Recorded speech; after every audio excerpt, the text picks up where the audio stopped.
University Registrar, Dr. D.N. Singh, heads of university departments, principals of different colleges, uh, faculty members, members of the core committee, Dr. Sandesha Raipa ma'am, Mrs. Sumitra Himram, Mr. Amresh Bose, and above all, our speaker of the day, our keynote speaker, who is going to deliver his lecture. When I saw his name, I haven't seen such a fantastic name till now in my life. Shandar, Professor Shandar Ahmed. So superb name.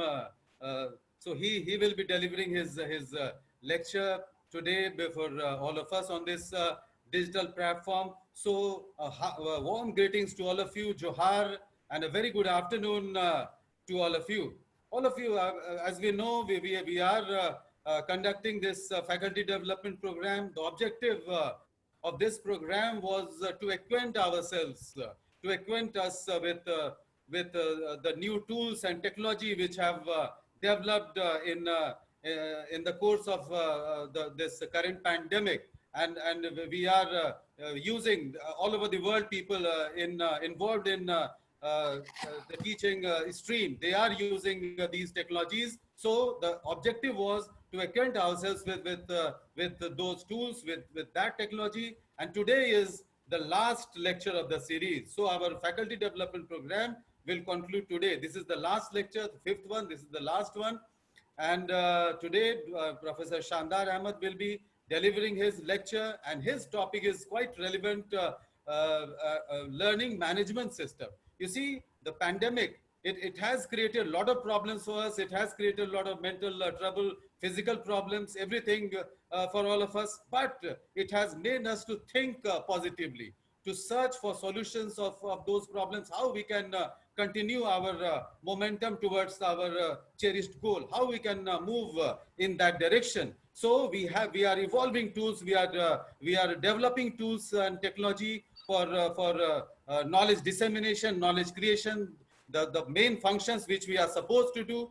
So this pandemic has made us to think in that direction. And that's why, as e-learning has gained momentum, e-learning has become important, you see. So that's why this learning management system assumes a lot of significance. So the lecture of Professor Shandar Ahmed will definitely, help us in learning a lot about those issues, how we can manage our learning system,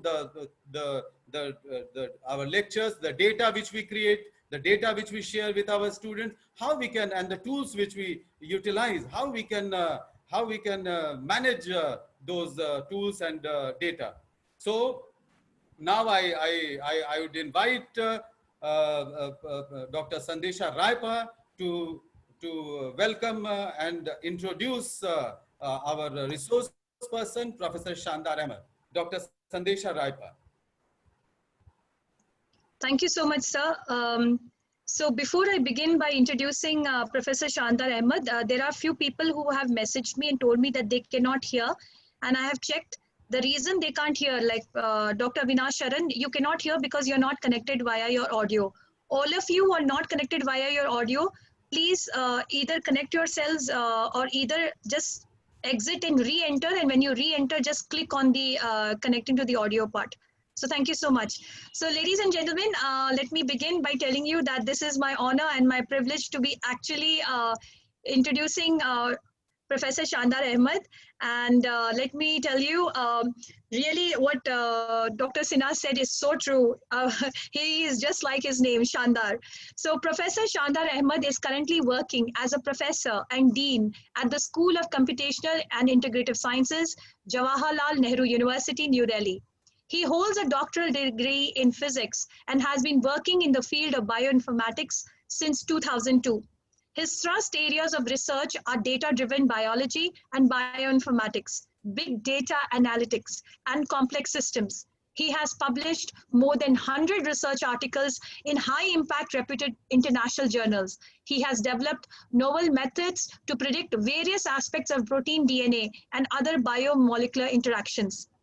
prior to his time in JNU, he worked in various institutions, both in India and abroad. In Japan, he was at Riken, Kyushu Institutional Technology, Osaka University, and National Institute of Biomedical Innovation, all together for around 14 years. He has also worked for more than a year in the University of Putra, Malaysia. He was also the youngest full professor in Jamia Millia Islamia, a post that he held very briefly before quitting and going to Japan. So he is not only a passionate and enthusiastic scientist, but he is also a wonderful, great poet, both in Urdu, Hindi, English, and I must also tell you a little bit of Japanese haiku also. So if we are lucky, we might actually get to hear one of his poetries. So ladies and gentlemen, please join me in welcoming Professor Shandar Ahmed. Thank you, sir. Thank you very much. I think when I start hearing nice words about myself, I keep waiting, and I don't want that introduction to end, you know. So yes, thank you very much for having so many, digging in some nice things about me and stating them so nicely. And my name has been in the focus, Shandar. So I wonder sometimes that my parents may have not been very confident if I'll grow as a glorious adult. So they wanted to name me at least by the name they can call me Shandar until they really know who I grow as. So that is one way of looking at it. And thank you very much. It's a great pleasure. I didn't address you people individually. And I must say Professor Sonajaria Mins, who has been our colleague here, but our chance to interact has now been realized now that she is in an honorable position of the Vice Chancellor. It's a matter of pride for us. And Dr. Sandesha, always dynamic and always inspiring to the listeners. And Dr. Sanjeev Kumar Singh, Sinha, and other members here. I may not know all of you, but I thank you everybody for being a part of this discussion. And I'll start with this. I'll share my screen. So I'm not really an expert in learning management systems per se, but just to put this in the background, before I came to the university teaching, I also did school teaching, and it was during the school teaching that I learned about education much more. So the teaching methodologies, the content development, planning your lessons, etc., are much more dearer to the teaching at a high school or a junior schools. And unfortunately, as we grow into the senior higher education, we feel that we don't need to plan our education, our lectures, and we don't have to organize our lectures. And there is no formal teacher training system for higher education. This may be not the best thing to do because some of the trainings that are provided at the high school for high school education in Bachelor of Education and Master of Education are really very useful. And they have been of my interest to me, and they're fascinating. It is during that time when I studied about educational psychology, educational sociology, and many aspects of education, history of education in India. So that was the brief time I spent there, and it enriched my thinking so much that I really consider that one of my best times of learning to become a better teacher. So today, I'll be not talking about all those things that I have experienced, but I'll talk about the learning management system. Can you see my screen? My screen? Yes, sir. Yes, sir. Okay, so now I'm full screen. So this is a little more introduction. My lab is called Sci-Fi Lab. And since my background was also given about Japanese, so I don't know Japanese language as such, but I have been inspired about many things about Japan. I spent about 13 years. I call it 14 years to match it, to Banbas. So 14 number looks nice. So this is like sometimes we adjust our numbers to make things more interesting and more appealing. Like in one of the lectures that I was attending, somebody told me we say 7 colors. There are 7 colors in the white light. But those who come from physics background would know that this is not really true. White light is not made up of 7 colors. In fact, there are many more colors than 7. And then why do we say 7? Is it because we can see 7? We say 7 because it is just 7 as a lucky number is liked by people. and Vibgyor and all those names have been given. No human eye can see 7 colors. They can probably see 4 colors or 5 colors. And if it comes to really technically viewing it through a prism or through a device, we can see many more than 7. Yellow light itself will be made up of 2 colors, for example. So that's why, so just to make it interesting, I said instead of saying 13 years I spent in Japan, I say 14 years, because it looks so much more credible and appealing to talk about 14 years than talking about 13, which is a bit of a which raises trichophobia. So coming to the point, so if I said Saiwai in Japanese means happiness. And my lab, when I started my lab in JNU almost 4 years ago in 2016, so I named it Saiwai Lab, which is a play on the word scientific question, and also Saiwai of the Japanese word, which means happiness. So taken together, we can say that we try to derive happiness from the scientific query and answering the questions in a scientific manner. So today, I mean, we are going to talk about learning management systems. This is something that has been prevalent before the pandemic, but pandemic has made it almost mandatory for all of us. We have been using it in my lab and in my teaching. I have been using it since my teaching career when it started. And I start from, go back a little more, and many of us have grown up writing on takhti. I don't know how many of you participants here know about a takhti. And so these are the pictures for the benefit of those who have never seen it and for the nostalgia of those who have seen it and who have studied on this. So these were the writing gadgets or the study gadgets for the high school students not long ago. I mean, when I grew up, I have seen them, although I have not studied on a takhti, but I have seen them in my home being used by others. And this called kalam, and then there was an ink which was made up of raw materials. And then this fountain pen that you see on this right bottom corner. And we used to put a lot of ink in a big injection, and then this pen can be used without refilling for a long time. So these were the, and then you have slates, and you used this, what is called this clay to write on the slates. So these were the tools, and these were the technology replaced them. But why I'm mentioning this is that the technology keeps replacing the existing methods of learning and teaching process. What we are seeing in the digital media today is the continuation of that change. Every few years, new technology comes and technology finds its way into education. So today's technology, I mean, if just putting this all together, technology has always impacted the teaching learning process. And the example I gave you that takhti has been replaced. Almost nobody uses takhti, since we started using notebooks and pen and the ballpoint pens. I mean, I remember when I was a student in my high school, ballpoint pen was not allowed to be used because the teachers thought that it will spoil my handwriting. And anybody who came with a ballpoint pen, my teachers used to confiscate those ball pens. And they used to have hundreds of ballpoint pens in their shelves, which were confiscated from students. So from the writing on the bronze to printing on books, technology expanded the reach of common men to education. We should not fear technology. Technology does not create a barrier. It creates a path to universalization of education, because handwritten material was not accessible to many people. You have to go to the place where material has been written on kind of statues and stones. People used to carve educational material. And then when printing became available, then printing took these books into the hands of a common man, which were not, this education was not accessible to them. So with the advent of the printing material, books became handy and everybody would read books. So it only expanded the reach of common men to education. Same way, we can think of today that the technology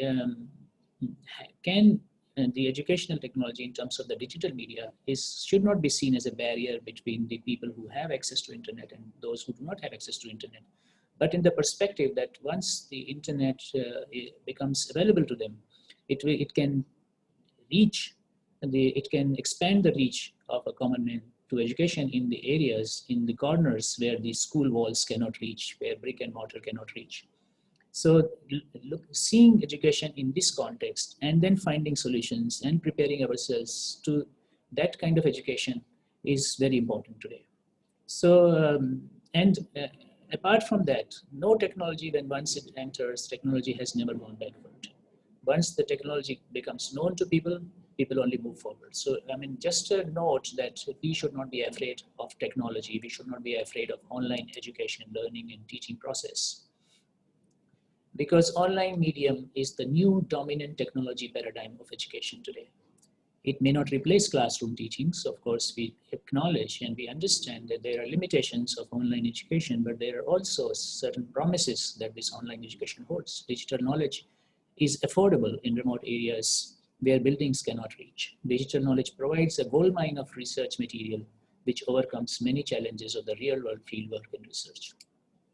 So now coming to the e-learning solutions, then I have categorized the e-learning solutions into 3 groups. Group 1 is when if I as a teacher want to deliver my content to students, I can simply record my lectures, I can talk and I walk. So talk and walk type of communication. I start, I end, and I leave. Come, conquer, and leave. So that kind of a communication. And then the second is you talk, you listen, and you have to and fro communication. And the third is an end-to-end solution where we speak, we receive the feedback, we keep a record of what we have experienced, and we have an entire integrated system where all our learning activities within a scope are managed, retained, and then they can be used even for improvement of strategies for future purposes. So if you quickly look at the talk and leave platforms, what you do in talk and leave platforms is the speaker comes live for the education of his lecture and leaves with no trace or recordings. Some of these platforms have an option of recording by the host, administrator, or speaker, like I'm speaking right now. So this is in some sense a little one step ahead of this. If somebody could be recording this, so this becomes a recorded audio or video. So then you have many options for this. You have YouTube live streaming, you have Facebook Live, you have pretty much almost all social media provide live streaming platforms now. So you have many options in Facebook Live. I'm not going into them because we want to focus on learning management system. You have Instagram Live. So these are the other options, and these are the options for recording your lectures and sharing with a group of people and even a large number of people with whom you want to just do a one-way communication, and having a two-way communication is not feasible because just because of the large number of participants. And the group 2 communications are when you talk, listen, and talk back, as I was just saying, like the meetings and webinar platforms. And there are many meetings and webinar platforms which are prevalent. Zoom has become one of the most popular systems. So there are some, I'm listing here, WebEx from Cisco is one, and you have Global Meet from PGI, you have EdgeTalks. You have, these are just as an example, you will see that these are, some of them are free, and the basic versions are free, but they are also paid platforms where you can hold meetings depending on what kind of facilities or features you want in your solution. So this is a third group of these solutions that we are talking about today, that is end-to-end e-learning solutions, where end-to-end means creating and marketing e-learning contents. And some of them are commercial, that you can go to an online platform and be a part of one of these companies, and you can create your content as part of their online solutions, and you can make money part of them, and you can share your profits with them. These are a list of all those options which are available to you. And what they do basically, these learning management systems, they have 3 components. One component is creating course. So creating course is different from recording a lecture, because a course has multiple media in which you address and you interact with the students. So this is a time, this may also have a time schedule, and this may also have, so courses may be either taken automatically like you have in Coursera, you may be moving from one stage to the other in a guided manner, or you may be doing a self at your own pace, you may be moving forward. So they also have features to enroll students and deliver your contents. So you develop the contents, and you also have a mechanism to deliver your contents, means how to take these contents. I record a lecture, how to share it with my students, and how to link it with other material that is there on my website. So enrolling students and delivering your contents is a very important component of the learning management system. And the third component, which may be optional, is market and promote your courses as a business. This may be as a business, and you may be promoting your courses just for your own publicity. So it may be many people who develop these courses. So like there is a rule in library science that every book is reader. That means every book has a right to reach a reader who is interested in that book. Same way, if you create a course, and if this course is you're making it available to your students, maybe there are a lot of people elsewhere in the country or elsewhere who are interested in the same course. So that is the right of your course. That is the right of you as a teacher. So how to take advantage, how to execute that right. So these platforms should also be able to provide you some of the marketing tools and promotion tools. The elements that I'll talk about today does not provide you this, but there will be other mechanisms. The commercial ones that I just listed you here, they have this ability, these features where you can market your courses, and you can actually make money from your courses if they are taken by a lot of people. So now, what are the detailed features of a complete learning management system? So looking at the content type, what kind of contents you develop for a course for when you deliver it. You develop videos, you record videos. So it should provide a good feature for recording videos or uploading videos. You may be recording it elsewhere, and then you may be sharing it as part of LMS. So LMS may or may not have a recording feature, but it will have the facility to share videos, pre-recorded videos. It has sometimes quizzes, so which can use as for evaluation, multiple choice questions, MCQs or short answer type questions, or different types of questions which can be called in a broad sense quizzes.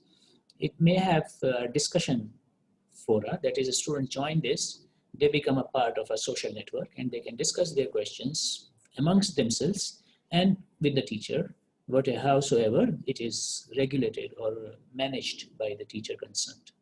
It may have features for conducting a test, conducting a survey.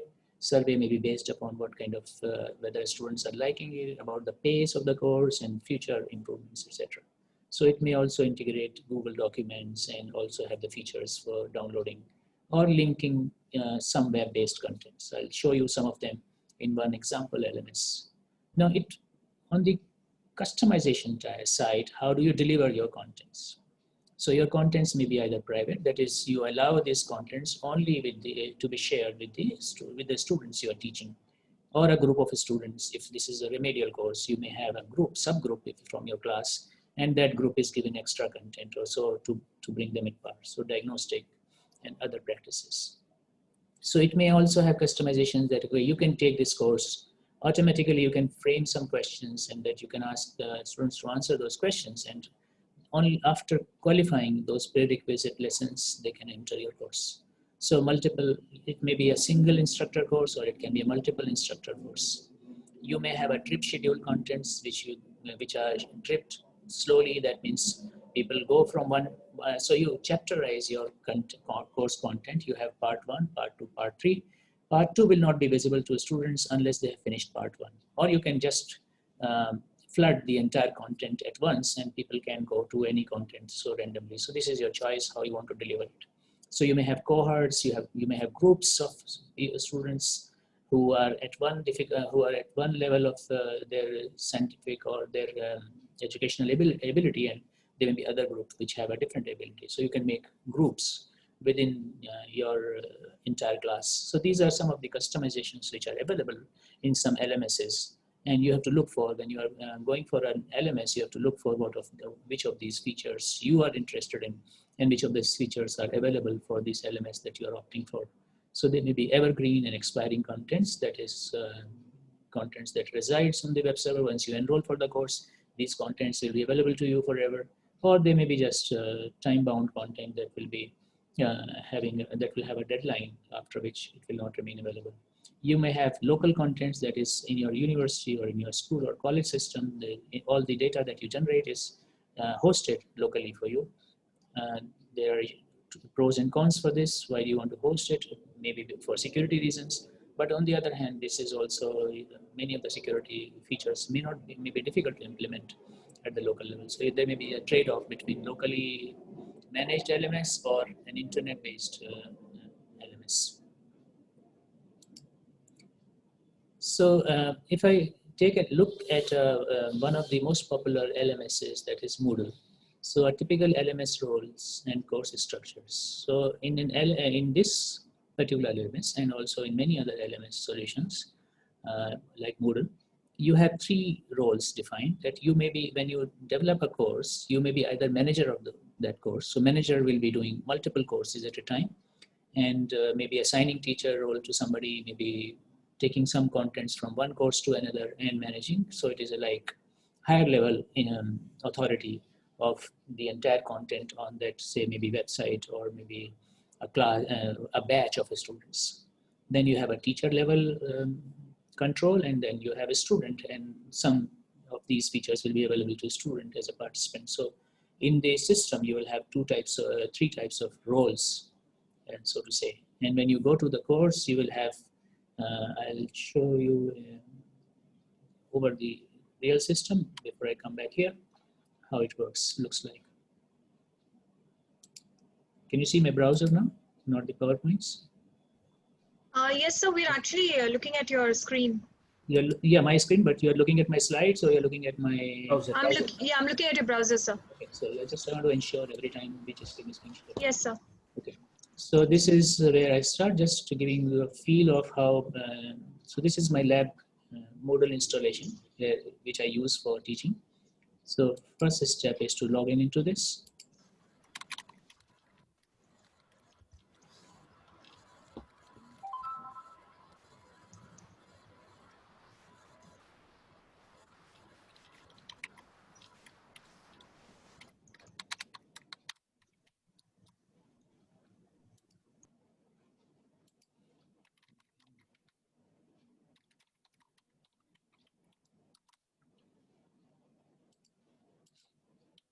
Sorry about this.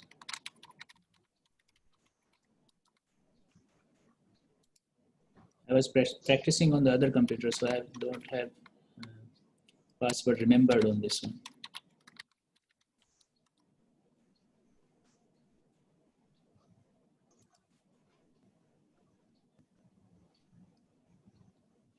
Got it this time. So, sir, basically what you're saying is that like how we are using Google Classroom as one of the LMSs, this is an LMS that you've created, this SciFi.net? LMS is more, actually I'm showing you how Moodle works. So this is an installation of Moodle that I'm showing you on my website, which is installed on my school, my own lab website. So this is basically a demonstration of Moodle. Okay. So I'm using my own courses as an example, so you'll see how it works and how it looks like. So any Moodle installation will be very similar to this. So you can ask me questions on the way, and that's a perfectly fine thing. So maybe sometimes you can't remember questions in the end. So let us, because the number of participants is not so many. No, actually, sir, welcome questions if somebody is. We'll have to have a Q&A session in the end, because then we'll ask people to raise their hands, because few of them are having connectivity issues and all. Okay. So we'll take it up. We'll give a Google form for them to fill in their questions, sir. Okay. So this is how once I log in. So I was showing, I'll just go with my slides, how this role goes. So this is how it is, that you have the dashboard. You enter the dashboard. So my dashboard contains overview of the courses that I'm teaching. And you have my courses here, which is the number of, these are categories of courses. And you have site pages here. And you have administration at two levels. One is the site administration where you enroll students, for example, to register in any of these courses, and then you enroll to a given course. So this is the site administration, and site administration will have these options: notification, registration, advanced features. I don't go there. So just the accounts. So if any student or a teacher wants to utilize this particular system, they will have to become the users of the system. So I'm a user of the system as a manager, and I can change my role from manager to a teacher or to a student. When for a given course, I may be a student. For another course, I may be a teacher.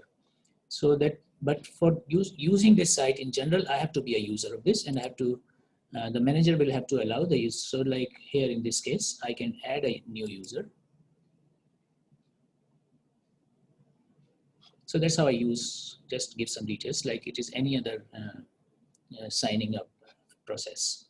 So that's how it works. And I was showing you that the role definitions. So if you go to users and the permissions and then assign roles. So here I just wanted to show you how are the permissions assigned. So if I go to permissions and assign system roles. Yeah. So that is how it looks. So you have a manager role and you have a course creator role. And you may have a student role here because I have not opened any course yet. So I'm not seeing all these options which are available to you. So as a manager of this course, I may have these roles like manager, teacher. I may also have a non-editing teacher. That is, I develop a content as a teacher. So when I develop this, I may have a right to change these contents, but I may also assign another teacher who is teaching this course. So that new non-editing teacher will be just using my contents and he will have only the rights to grade students, enroll students, and just use the contents as that somebody else, some other teacher has developed. And you have a student role. So these are the 4 roles. Not all 4 roles will be required in all scenarios. So maybe a non-editing teacher may not be always there. Excuse me, sir. Sorry to disturb you. Sir, can you make this a slideshow? Because for viewing, a lot of people might find it difficult. I'm going to and fro between the slides and browser. That's why, so I'll just. Okay. That's why I so just. Okay, so is it possible for you to show the Moodle later on, maybe just first the slide so that... Okay. Okay, so you have, it becomes too dry. I think people cannot connect it. That's why I wanted to do it, give a live demo, but maybe I'll do the live demo later on as an integrated system. So what you do here, you have these roles, and then when you design courses as a manager or a teacher, you have a course, and you may have multiple courses in the same category, or you may have batches, or you may have, for instance, batch of 2018, batch of 2019, whoever. And for each batch, you create some courses. So 4 courses in first category, 5 courses in second category, etc. So this is how this is called a category. And you, when you define a new course, you have you can tell in which category this course is being created. So in the top category or any of these categories, previously defined categories. So that is how you do. So you go to courses and you go to manage courses and categories, and then you can, I'll give a demo of this, but here it is, you can feel what we are trying to do is when a teacher is trying to create a new course or a manager is trying to create a new course, he or she will place this course in some category.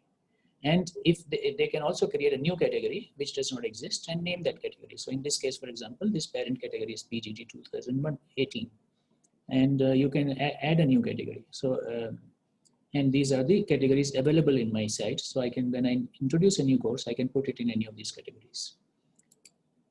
So when you have created a course and when you have taught it for first year and you want to teach the same course in the next year. So sometimes you can simply back up your course and reload that course again. So you do not have to do the whole course again, or you do not have to enroll the new students into an older course. So you create a new course and you can upload an existing course and you can take a backup. So these are also in a learning management system, you are managing your contents. You are taking a backup of your contents and you are uploading them later on. You're saying something, Sandesha, you are in mute. Okay, I saw you're speaking something. Okay. So you create new courses, and this is how you can back up your courses or upload an existing course. And then when you add a new course, these are what you have. So you add a new course, you give a course name, you give a short name for your course. You also give the start date when you want to start this course.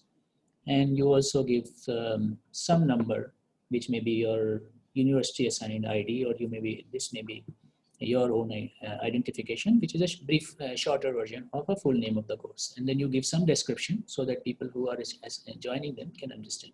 And when you start a new course, it may have different formats. You may have a weekly format, and how many weeks, for example, if you want to have a 10-week course. So you can have a format, weekly format, and number of sections mean 10 in this snapshot. So this will create a 10-week course. And some of the sections may be hidden and some of the sections may not be. So this is how you go from home to site administration, courses, manage courses, add a new course. So these are the options that you have. And then once a course has been created, you can see that these courses are created in this way. So 10-week course. So first week is 26th August to 1st September. And then you have 2nd September to 8th September. So in each of these weeks, the new contents can be added or edited. So there are two things. Once you have started a course, these are two things that you can do. You can either add a new activity or resource on one hand, or you can make announcements. You can keep on announcing a class, or you maybe make an announcement for a live stream or anything, or assignments. So you can create announcements on the one side, and you can give a topic to that.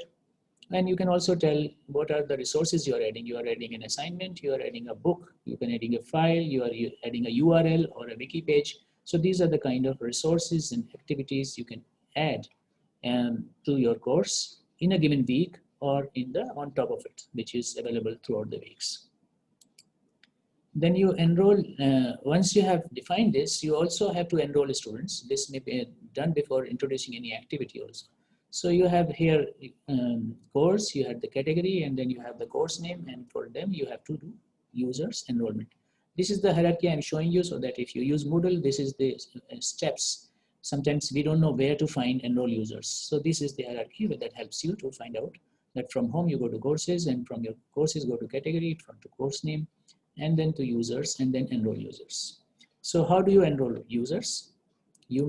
You can only enroll users who are registered with the site. I showed you earlier that in the site administration, you enroll users of the site. So those who are the users of the site, they can be enrolled here. You cannot directly enroll a new person. So if you want to add a person who is not registered in the site, you first ask them to register for the site. And then you search for that person's name will be shown, and then you click here for enroll users. So that is how it will look like. So when you assign role to, you make them a student. You can assign users, also can become teachers or maybe managers if you like. So you give the name, and that person will be, these names will be shown here, and these names, once you select the name, you can just click on add user. You can have these type of enrollments. You can have starting date of the enrollment, and you can have the duration of the enrollment, how many days you want to enroll that person for in this given course. And then you may have manual enrollment process, guest access is also. So you may create a course in which you allow people to access the course as a guest. So people who are not enrolled, they can also look at the content, and they can also learn from that course. This is also possible. So this kind of enrollment method you have to define when you create a new course. You tell what is the enrollment method for this course. If I say manual enrollment, that means if a student wants to join this course, a teacher will accept or refuse the definition, his request, and then enroll them. And the second option would be that you allow guest access. That is, they don't have to enroll. They can just simply go as a guest, and they can attend your classes or view your contents. And you can also have a self-enrollment. That is, if a student is already there, registered in the system, they can enroll to the course. So these are the 3 levels available in this particular LMS. So these are the activities that I just mentioned. You have assignments. So assignment activity module enables teachers to communicate tasks, collect work, and provide grades and feedback. So this is what features are available. You can add a chat. So on a given topic, you can start chat with your discussions. They can do a to and fro. They can chat with one another, etc. So these are some of these options available to you. In this, you can add a wiki page. You can create a workshop. You can add a book here. If you have a PDF book or something, you can add a file, or you can have a folder where you could put a lot of documents, etc. So these are some of the options available as an activity or as resource which you can add to your course. So your course is made up of your timetable, 2 weeks, 4 weeks. This is the structure of the course. Then your course is also made up of the resources that you are sharing with your students. This may be a video lecture. You can just upload a file. This may be an audio lecture. It may be a text document. It can be any types of documents. So you can have an assignment as you go on. So 3rd week you can put an assignment. 2nd week you can put an assignment, etc. So your course has the schedule, and course has the resources, and course has activities. So resources will reside in the system. People can access anytime. Activities will have some timelines that they will start at a given time, they will end a given time, and they will have a stepwise status, like currently they are active, now they are closed, now they are marking, etc. So these are the activities, and resources are like you have a file, video, audio, or text file. or just a URL to a website, etc. These are your resources that you are sharing with your students, and they can be available throughout. Sir, you wanted it to be interactive. So would you like me to connect you to two people who have asked a question? Oh yeah, sure. Okay, excellent. Dr. Ranjit Kumar Prasad, I'm unmuting you. You can go ahead and ask your question. Dr. Ranjit Kumar Prasad, please unmute yourself. Otherwise, I will ask your question for you. It's a very important question. Yes, I can see he's unmuted. You can start your video also. Yes, go ahead, sir. Good afternoon, sir. Yes. Actually, my question is that you are showing Moodle. So I wanted to ask that is Moodle free to use, or we have to pay any subscription fee or any charges for that? So there is a free version and there is a paid version as well. I think you can, it depends on where you're using it. If you are using it on some installations, then it depends on the provider. For instance, our university has a Moodle installation, and the teachers do not have to pay for it. They can simply upload their courses and utilize it as such. And if you are putting it on your website or putting it locally, then you may have to pay for the hosting charges and related charges. So it's not a single pricing plan here.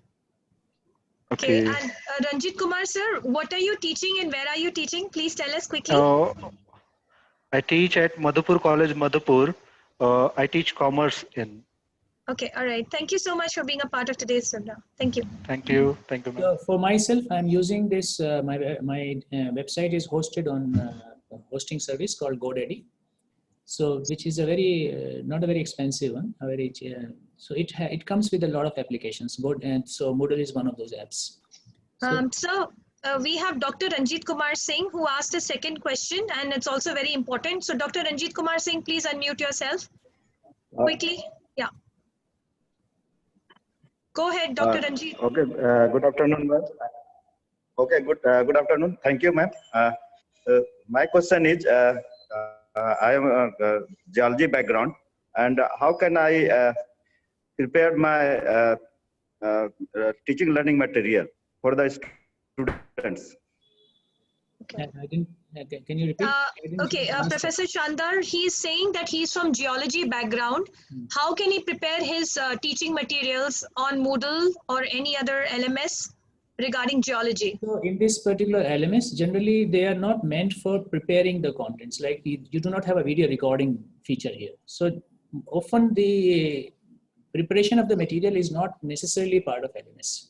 You prepare your material elsewhere as a video lecture or as a whatever document you have, and then you share it here. So preparation is not part of LMS here. So if you are creating I don't know what kind of contents you want to share maps, or you want to share some documents, so they will be prepared separately, and then you can upload them here. Okay, sir, not to disturb you any further, we'll continue on and we'll take up, because many questions are now coming. So we'll keep them for the Q&A session. And everybody, you're requested to kindly fill up your questions in the Google form link which was provided. Thank you so much. Thank you, sir.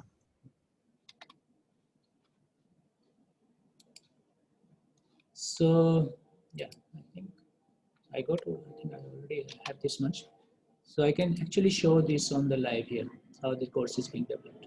So we'll take it up in the hands-on session, this live part, because yes, so I completed the slides. So yes, I just wanted to show this. So you'll take it up later on? Like, I mean, you can take it up afterwards when you finish. Now, I think this is pretty much what I wanted to say, but more of that, I wanted to not talk through the slides, but talk through the system here. So would you like to show us then? You will show us the... So I think I covered the main topics of the LMS here, and this are the way we develop. So I could actually demonstrate how it is working. That's what. Yes, sir. That will be done in a hands-on session later on, right? Yes, sir. So will you be able to do that part? Will you be able to show a little bit of it? You mean now or? Whenever, sir. Whenever you are done with your present. I think I have to wind up. So I'll just show quickly how. So so I'll just create a new course for you and just give you a feel how you're creating the course. So what I'm doing here is I first have to do site administration, and then go to courses and click on this manage courses and categories.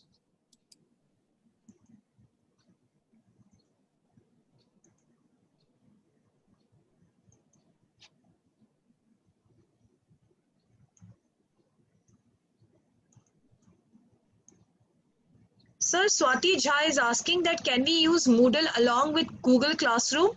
And which one is best online teaching platform? Is it Canvas or Moodle or Google Classroom? Do you think which Google one? Classroom is not a complete LMS. Basically, it is suitable for developing individual lectures, and to some extent it has some features of LMS.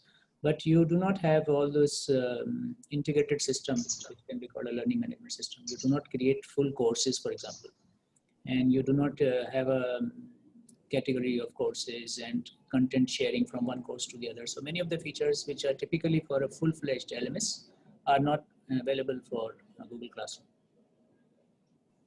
Thank you, sir. Yeah. But you can definitely create links to, so if you have created some contents in Google Classroom, you can import those contents into Moodle here. And you can, if you want to do a seamless integration between Google Classroom and Moodle, you can provide links, and there are some tools that allow you to have some kind of interoperability. So like here, as I was showing here, so I have create new category or create a new course. So I create within this, when I say create new course,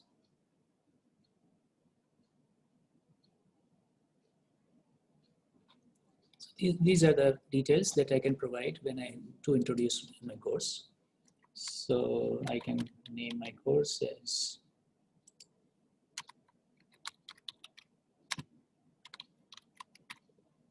this is a name near my university, Agast Kranti. I don't know if it's a good thing or a bad thing, but I just name it like that. So short name maybe AK. And then as I just showed you that you can have these categories for the course. So these are my categories that already exist in the system. Otherwise, you will have to create some category. And you can have a course which is visible to others or which is not visible to others. So you can do show and hide, and you have some course start date. And these are, as you know about the system, that red star means these are the compulsory fields and others are optional fields. And here I can write something about the course, that this course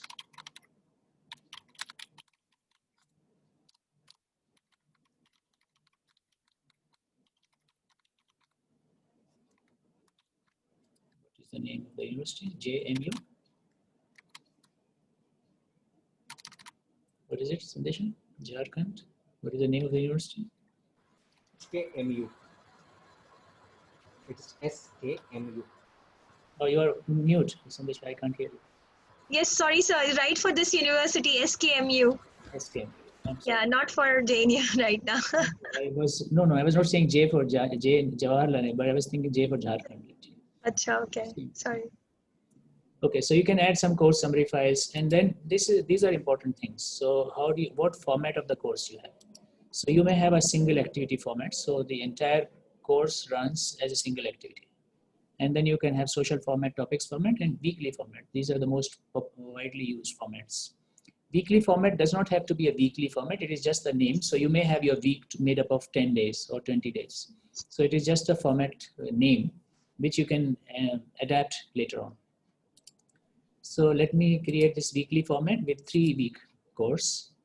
And then you may have some hidden sections. You may have a course layout in how it will be displayed later on. You can change this later on also. And you have some appearance, language. You can force in which language this course will be given, etc. So these are some details which all of them may not be required. So I just go save and display this.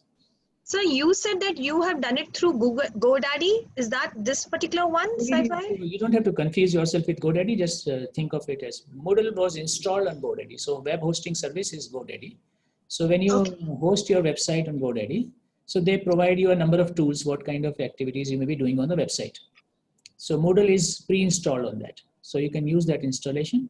So it is effectively, you can install Moodle on your computer as a website or wherever.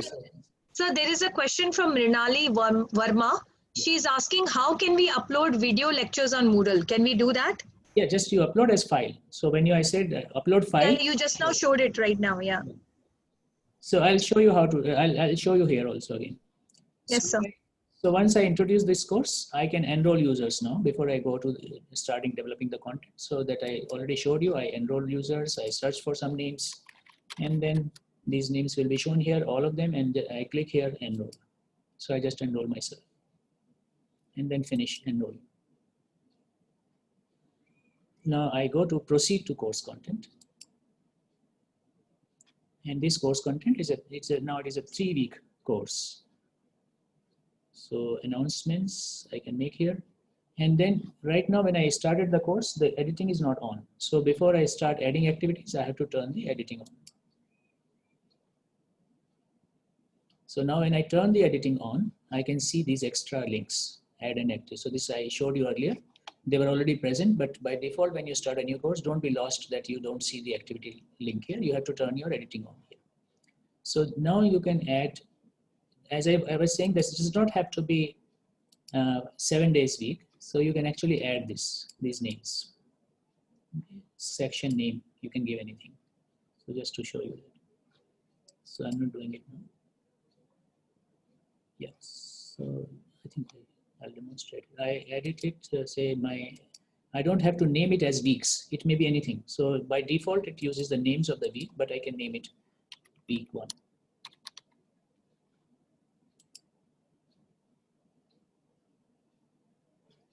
Right, so this name has been changed. So I can name these different sections at level 1, level 2, or whatever. You can have chapter names here, and one chapter name on introduction, and then second chapter, third chapter, etc. This is how you can name them. And then each week you add an activity. So for instance, I'm adding an activity here. So I already showed you, these are the kind of uploads you can make. So these are the activities you can do, and these are the books and files. So you can upload a file here. So you have to define what kind of files will be there to.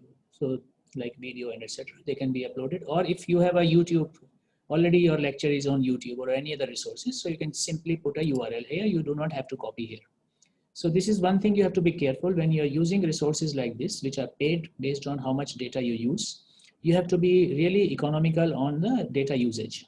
So if you, for instance, you have a video which is on YouTube also, and you want to copy it here also, then it is better to just give a link. So like it is saying here also, the URL of a particular web page may be copied and pasted, or a teacher can use the file picker and choose a link from a repository such as Flickr, YouTube, or Wikimedia.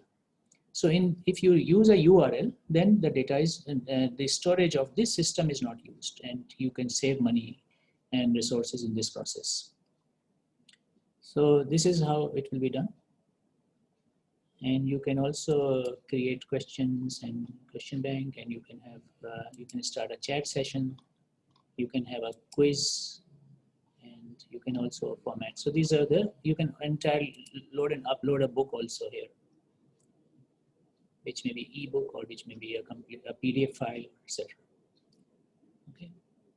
You can just upload a web page. So when you save a URL as a page, then this will be copied as it is. It will not.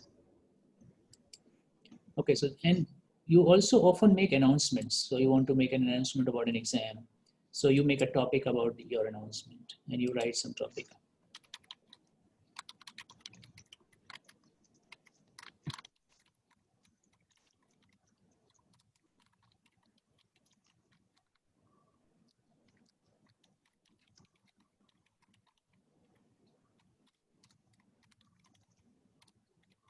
Amresh ji, please post the Q&A form link again. Few people are asking. Post this to the forum, and these announcements will be seen by the students on their course page.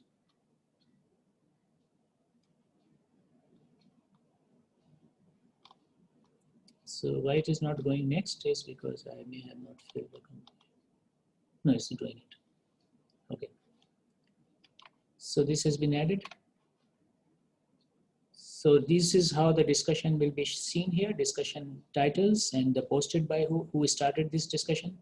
And then you can keep on adding through this discussion. More people can write. So this, when people click on this discussion on this topic, they will see this. And then somebody can reply to this.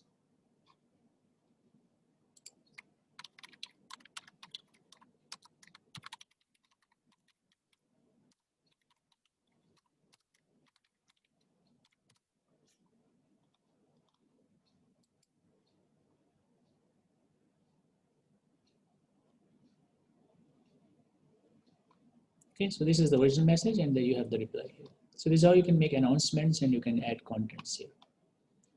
And in order to do your exams, you can have, again, going to this on top of this course.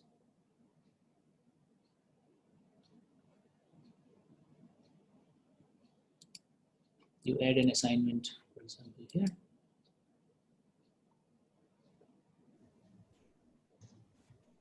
So Dr. Vinod Kumar Sharma has a question for you.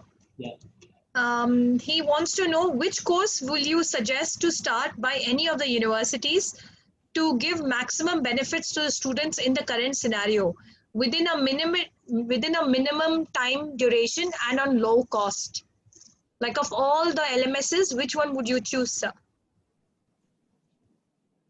For the LMSs, I guess he's most likely asking as to which LMS will you choose among all the LMSs that you know for a university to pick and choose, keeping in mind the current situation, the low cost, and also looking at the students' needs. as a complete LMS, currently Moodle is perhaps the best and most widely used solution. New solutions which are coming up may have additional features, but this is what is most popular right now. In the absence of a new system, this is the recommended solution.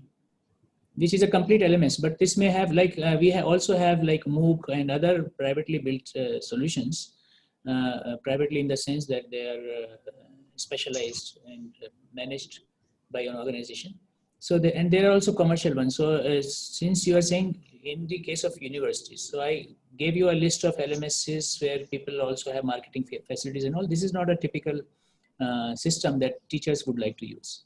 Typically, teachers will create some content and share with their students and perhaps evaluate them. So for them, currently among the functional and robust solutions, Moodle is one of the best solutions. But new solutions are going to be coming, and maybe some of the features that people have noticed in this will be incorporated there. So we have a question in Hindi. So the question is from Dr. Ranjit Kumar Singh again, and he's asking this question that Zoom अने platform पर मात्र 30 minute ही हमें free समय मिल पाता है, जब paid पर 1000 से 1200 तक राशि देने पर 1 माह के लिए मिल पाता है. क्या ऐसे है जो फ्री संस्थान के लिए देता हो? हमें क्लास के लिए क्या करना चाहिए? So he basically wants to know about free LMSs and possibilities of, something duration. No, he's talking about Zoom, is it? Or No, he's asking, sir, well, he started off by talking about Zoom. He's saying, क्या ऐसे हैं जो free संस्थान के लिए देते हो? I think he's talking about online platforms like Zoom and also class के लिए भी क्या? Like this. ये जनरल प्रश्न है आपका कि किसी भी स्थिति में कोई भी अगर सॉफ्टवेयर अगर फ्री है, निशुल्क है और उसका शुल्क है, तो कंपनी जो अपना सॉफ्टवेयर बनाती है उसको मेंटेन करने के लिए, उसको डेवलप करने के लिए उनको फंड्स तो चाहिए, और वो उसको फ्री तो प्रोवाइड कर सकते हैं, लेकिन फ्री प्रोवाइड करना उनका कोई वो सोशल सर्विस नहीं कर रहे हैं. उनका फ्री सॉल्यूशन प्रोवाइड करने का मतलब ये होता है कि वो आप अपने यूजर्स क्रिएट करते हैं ताकि मार्केट में उनका सॉफ्टवेयर पे लोग डिपेंडेंट हों और लोगों को उनका सॉफ्टवेयर यूज़ करने की आदत पड़े. कोई भी फ्री सॉफ्टवेयर इसलिए दिया जाता है ताकि मार्केट में लोगों को उस सॉफ्टवेयर से हैबिचुअल हो जाएं, और उसके बाद जो भी पेड एक्टिविटीज़ हैं वो उसी का प्रोडक्ट होती हैं. जो उनकी वो जो पैसा जनरेट कर रहे हैं वो इसीलिए जनरेट कर रहे हैं कि वो कुछ पार्ट उसका फ्री दे रहे हैं. अगर जैसे बहुत सारे सॉफ्टवेयर ऐसे हैं, अगर वो फ्री नहीं होते तो उनसे पैसा भी कभी जनरेट नहीं होता, क्योंकि कोई उनको पहली बार में यूज़ नहीं करता. तो फ्री किसी भी सॉफ्टवेयर को फ्री डिस्ट्रीब्यूट करने की जो बेसिक फिलॉसफी है वो यही है कि आप उसमें अपना यूज़र बेस क्रिएट करें. जब आपका यूज़र बेस क्रिएट होता है तो वो उसमें पे करता है. और कोई भी सॉल्यूशन अगर आज फ्री है तो आप इसकी कोई गारंटी नहीं कि कल भी फ्री होगा. वो आप में इन्वेस्ट कर रहा हो सकता है. वो कंपनी अगर उसकी बिग पॉकेट्स हैं, डीप पॉकेट्स हैं, तो वो आपको एक बहुत बड़ी प्रोडक्ट लेकर के, बहुत पावरफुल प्रोडक्ट लेकर के आपके अंदर इन्वेस्ट कर रहा हो सकता है.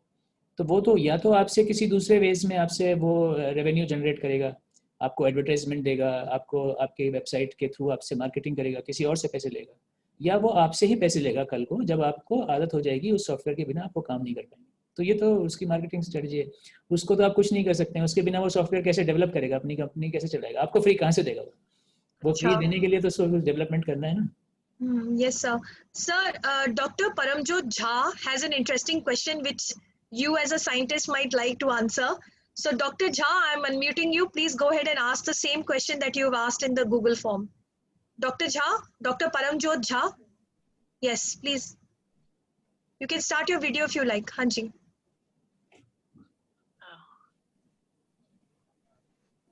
Good afternoon, sir. Yes. Good afternoon, sir. Yes, please. Oh, thank you. So I have a very interesting as well as a common question of all, that how we can conduct the physics practical or science practical. Because when we are talking about the practical and this in this lockdown, no students can come to the college or university. So okay, for the theory examination, we can do one thing, that we can take a quiz competition at least. Okay, we can give some assignments to them and kind of those things. But in the practical, how we can conduct the practical and how we can measure their quality for the practicals as well. So do we have any kind of tools or any kind of suggestion? Please suggest. इसमें बहुत सारे this is the question has been discussed frequently. So there are a couple of things here. First of all, in the minimal thing, the experiments will not be conducted by students. Teachers can demonstrate those experiments instead. And then the questions can be asked from the demonstration of these experiments. This is the, I think, freely available solution. Then there are other options. So other options are, you may think of, in physics particularly, you can think of alternative experiments which people can do at home. So this is where innovation is required. People have to design those experiments which you can advise them to do at home. So in physics, I think it is pretty much possible to do a number of experiments at home where a lot of learning can happen. This is a second aspect of this. Third is a lot of experiments can be done through simulation on computer. So there are simulators which then simulate, and this can produce the same effect as the real equipment. So some work is going on in that direction. So like the use of virtual reality, use of the feedback system, hepatic systems. So like you can see the molecules, you can go into the system and you can feel. So this is like virtual experiments, but with the augmented reality, augmented solutions. So this is a new technology which will grow. I mean, it has not matured to that level that every lab can use this, but this is the future direction. Then people can do those experiments, and already people can do a lot of simulations. They can do MD simulation, Monte Carlo simulation, Ising model simulation. So there are so many simulation options that you can utilize, which is computer-based experiments, not a wet lab-based or the real lab experiments. And finally, there are ways to control your equipment or your devices in a remote mode. So there are some techniques, some software such as LabVIEW, which allows you to actually move your machines and move sample from one to the other and actually do the experiments remotely. But you do not handle those devices, but you have kind of robotic control of your devices. So that is, those kind of facilities have already started appearing in research labs, particularly in the field of electronics and others. Sir, can you take in one more question before you continue? Okay, Yeah. So there is a question So by I'm some. pretty much finished. So I'll just take the last question and then, yeah. Okay, so sir, we have Dr. Sir, will you be sharing more of your screen? Like, will you be talking more from your slides? Because I just stopped No, it so that you. I just did it. This is okay. So I'll just take the last question. Okay, so then let me just get this person to ask the question himself. He is Dr. Ranjit Kumar Prasad, and he's asking something to do with your own. Dr. Ranjit Kumar, I've unmuted you if you want to ask your question. Hello, sir. I wanted to ask actually, SciViNet is you. Yes. Yeah, go ahead. SciViNet is your personal, I think, personal website. Model, you can say. Yeah. Okay, so okay. Just a name. No, my question is that is SciViLab is your SciViNet is your private website. So can we use? Can we create topic on your website, or can we buy it from other side, or can we use Moodle for the same? I think the best scenario in these situations is that universities have their own installations and do it. This is more like a private website. So I use it for my own teaching, lab teaching. So you can, Okay. if you want to use a hosted site, you can go to GoDaddy. They provide a cheap solution. So this will be, I don't remember the pricing, maybe it's something like $10 or $15 per month, something like that. Okay, thank you, sir. Users can use this, so you can create a website there. So a lot of users, or you can have you can actually install Moodle on your own computer. So if you have a good functional system, you can install Moodle on your system. Ranjit Kumar ji, what are you teaching and where are you joining us from? I'm joining from Madhupur College, Madhupur, and I teach commerce in my college.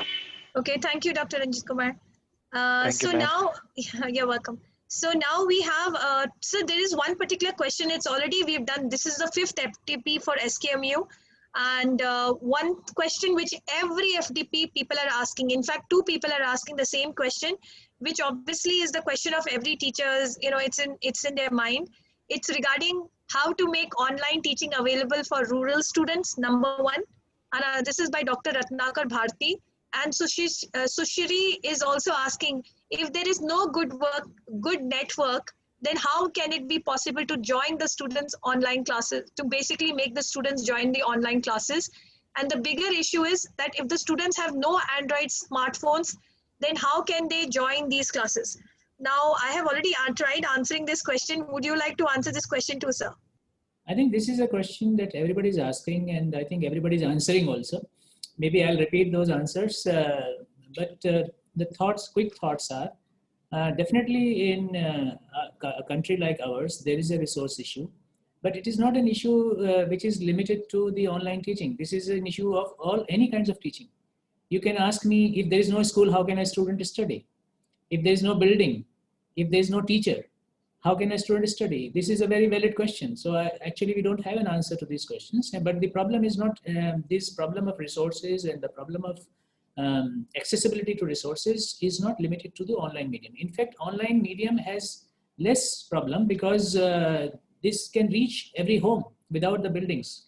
Taking a laptop to a home is much easier than taking a building to a home, right? So it seems to me that this thinking that the online media has less accessibility for rural students is slightly short-sighted, because it is a general problem of resources which has to be addressed at all aspects, in introducing schools, in creating buildings, in having, even there are schools which do not have a blackboard.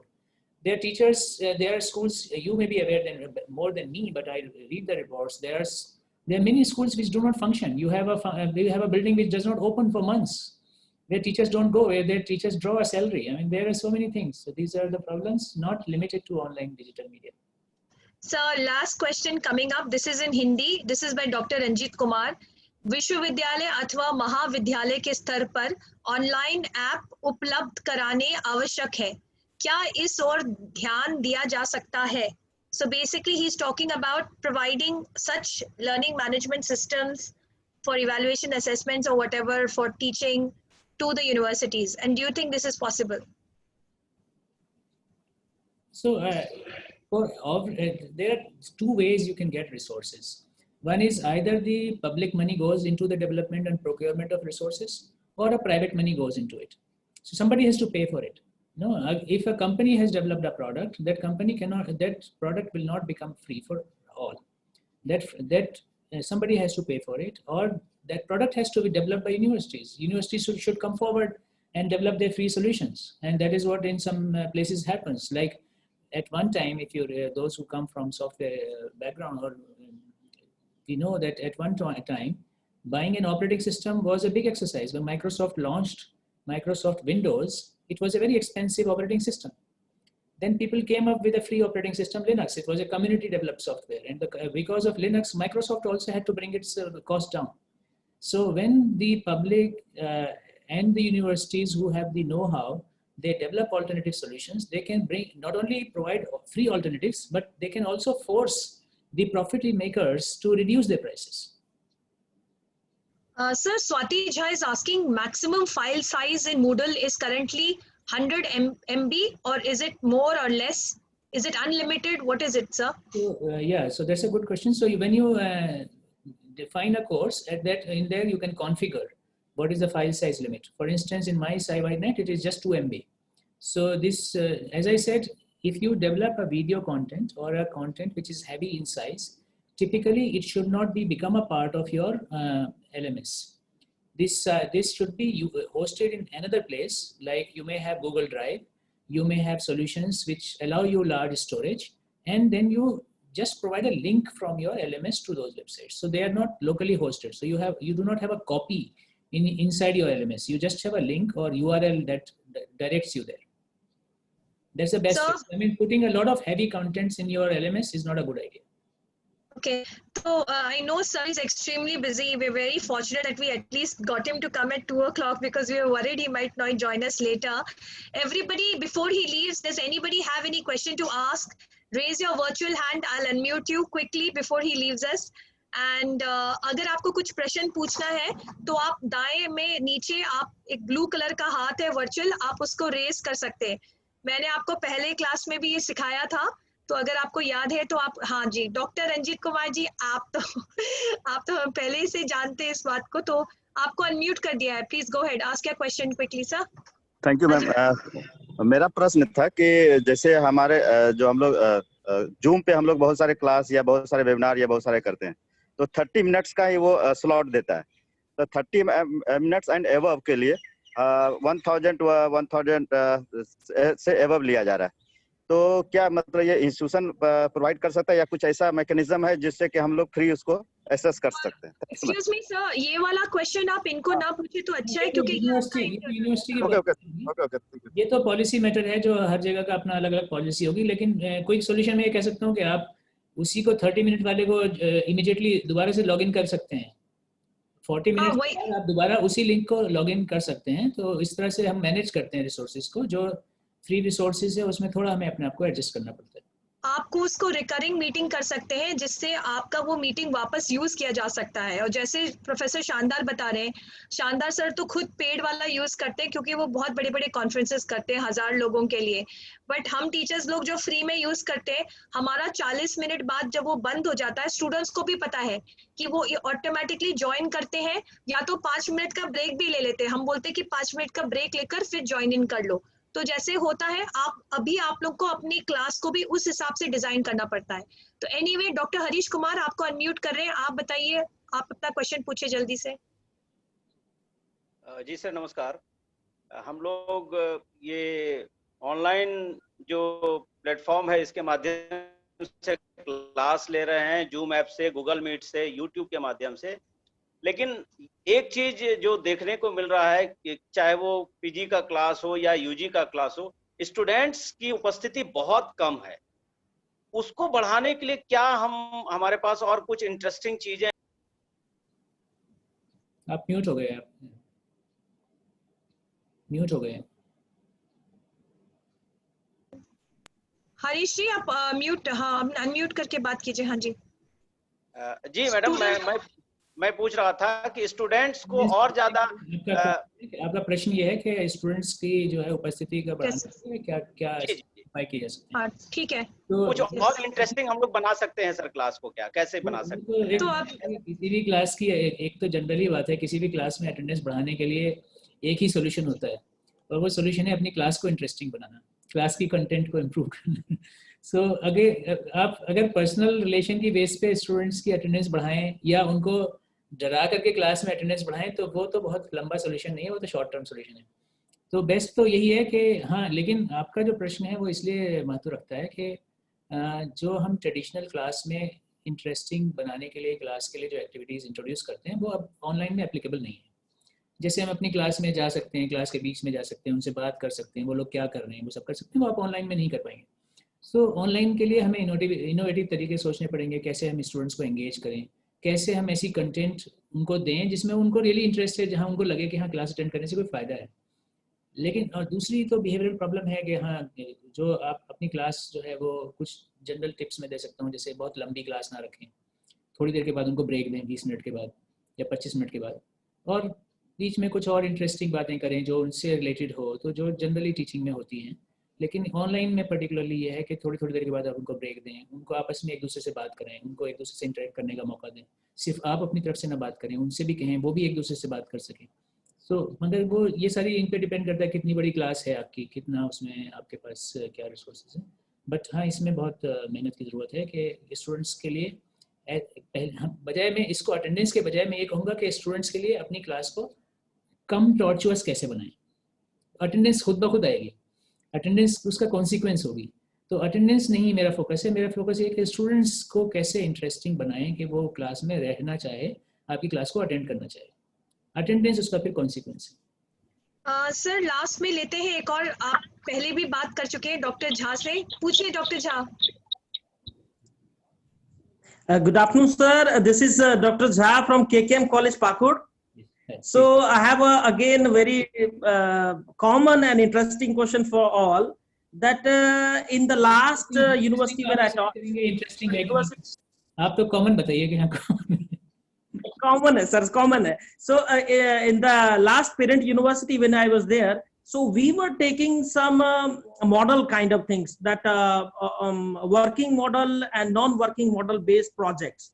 So that model was only for 10 marks evaluation.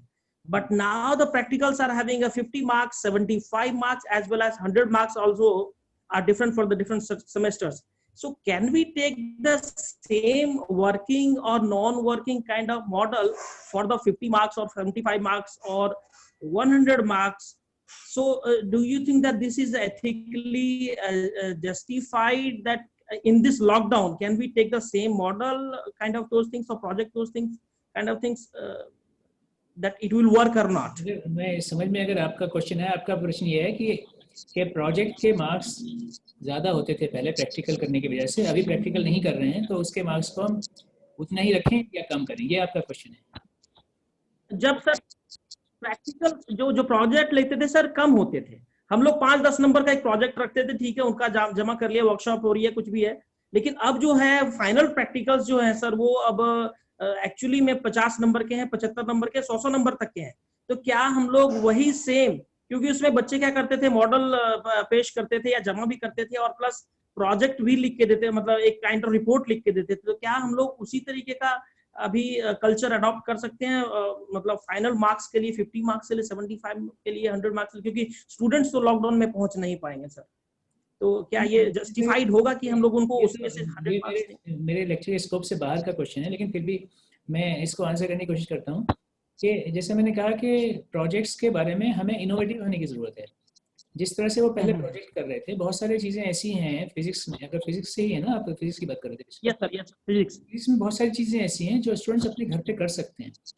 अब वो ज़रूरी नहीं है कि वो equipment potentiometer use करें। For example, potentiometer के बजाय आप उनसे कहिए कि अपने घर में तार लेकर के अपना सेल लगा करके ऐसे करके बताइए। तो ऐसे आप एक्सपेरिमेंट डिज़ाइन करके उनको बताइए जिनको वो अपने घर पे करके एक्सपेरिमेंट के रिजल्ट दे सकते हैं। पोटेंशियोमीटर का डिज़ाइन, वो जैसे आपकी लैब में वो 2 मीटर का पोटेंशियोमीटर होने के बजाय आप उनको कह सकते हैं कि अपने घर में बिजली का तार लो और उसमें ऐसे नाप करके रेजिस्टेंस बताओ।